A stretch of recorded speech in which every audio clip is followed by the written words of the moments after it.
कहानी की शुरुआत में रिचर्ड अपनी गर्लफ्रेंड को एक बैग होटल के अंदर ले जाकर मिस्टर जेन को देने के लिए बोलता है। लूसी इसके लिए नहीं मानती है तो वह बैग को उसके हाथ में लॉक कर देता है और उसको कुछ पैसे दे देता है। लूसी को मजबूरन होटल के अंदर जाना पड़ता है। होटल रिसेप्शन काउंटर पर उसे रुकने के लिए बोला जाता है। तभी वह देखती है कि होटल के अंदर से ब्लैक कोट में कुछ आदमी बाहर आ रहे हैं। वह उन्हें देखकर डर जाती है। वे बाहर खड़े रिचर्ड को शूट कर देते हैं और लूसी को जबरदस्ती वहां से मिस्टर जेन के पास ले जाते हैं। लूसी बहुत ज्यादा डर जाती है। मिस्टर जेन लूसी को एक कोट देकर बैग खोलने के लिए बोलते हैं और सारे लोग वहां से हट जाते हैं क्योंकि उन्हें डर था कि बैग में कुछ भयानक ना हो। लूसी बैग खोलती है तो उसमें ब्लू कलर के 4 पैकेट्स होते हैं। लूसी उस बैग में क्या है इसके बारे में सबको बताती है। सारे लोग राहत के सांस लेते हैं और फिर बैग के सामने आते हैं। बैग में CPS-4 नामक ड्रग्स के 4 पैकेट होते हैं। लूसी को कुछ समझ नहीं आ रहा होता है कि तभी मिस्टर जेन के आदमी एक नशे में धुत इंसान को लेकर आता है। वह उस पे उस ड्रग्स का टेस्ट करते हैं कि ड्रग्स रियल है या नहीं।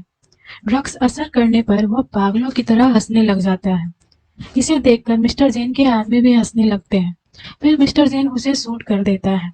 कहानी के दूसरी तरफ दिखाया जाता है कि प्रोफेसर नोमैन अपने ब्रेन के रिसर्च के बारे में सबको बता रहे होते हैं। फिर देखते हैं कि लूसी के साथ 3 अलग-अलग लोगों को पेट में ड्रग्स के पैकेट भरकर सबको अलग-अलग जगहों पर भेज दिया जाता है।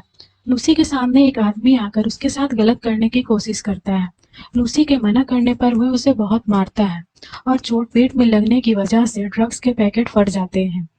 ड्रग्स उसके पूरे बॉडी में फैलने लगती है और ड्रग्स का असर शुरू होते ही उसके साथ अलग अलग चीजें होने लगती है।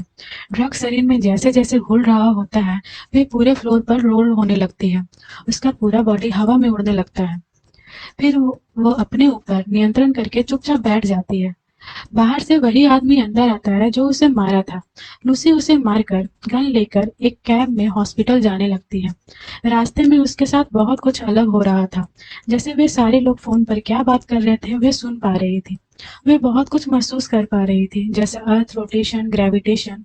ये सब महसूस करते हुए लूसी हॉस्पिटल पहुंचती है। हॉस्पिटल पहुंचकर वो जो कुछ भी चाइनीज में लिखा था पढ़ पा रही थी। लूसी फिर बेड पर पड़े पेशेंट का रिपोर्ट देखती है और फिर पेशेंट को शूट कर देती है। डॉक्टर के पूछने पर बताती है कि इसका ट्यूमर स्पाइनल तक पहुंच गया है तो वो ऐसे भी इसे नहीं बचा पाते। फिर लूसी डॉक्टर को बोलती है कि उसके पेट में ड्रग्स का पैकेट है, उसे वो निकाले। डॉक्टर उसे पैकेट को निकाल रहे होते हैं। उस समय अपनी माँ से बात करती है। पैकेट आधा खाली हो चुका था। लूसी फिर वहां से उसी होटल में जाती है जहां मिस्टर जेन था। लूसी के पास इतना पावर हो गया था कि वो मिस्टर जेन के माइंड टच करते ही उनके मेमोरी से जान जाती है कि और 3 आदमी जिनके पेट में ड्रग्स है वो बर्लिन, पेरिस और रोम गए हैं। लूसी वहां से अपने दोस्त के पास जाती है जहाँ पे वो प्रोफेसर नॉर्मन के बारे में पढ़कर उन्हें कॉल करती है और उन्हें बताती है कि वे अपने रिसर्च में सही डायरेक्शन में काम कर रहे हैं।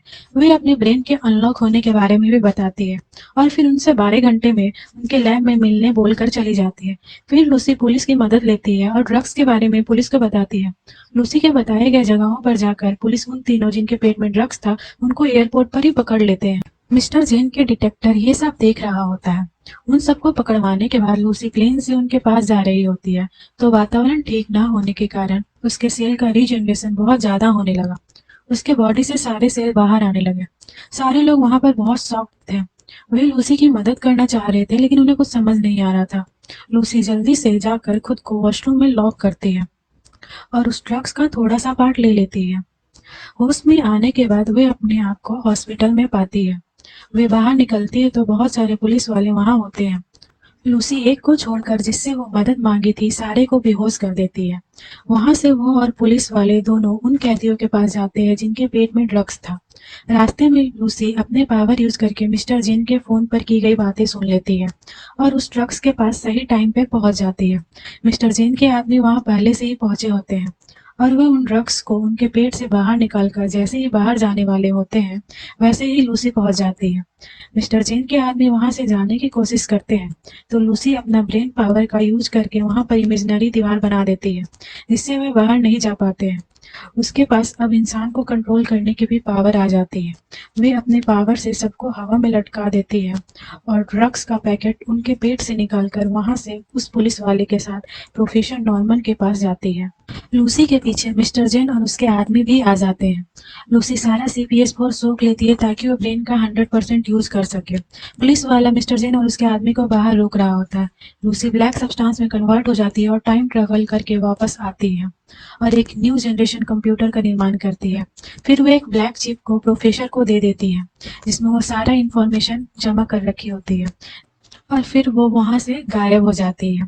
इधर पुलिस वाला भी सबको मारकर अंदर आता है और लूसी को ना देखकर उसके बारे में पूछता है।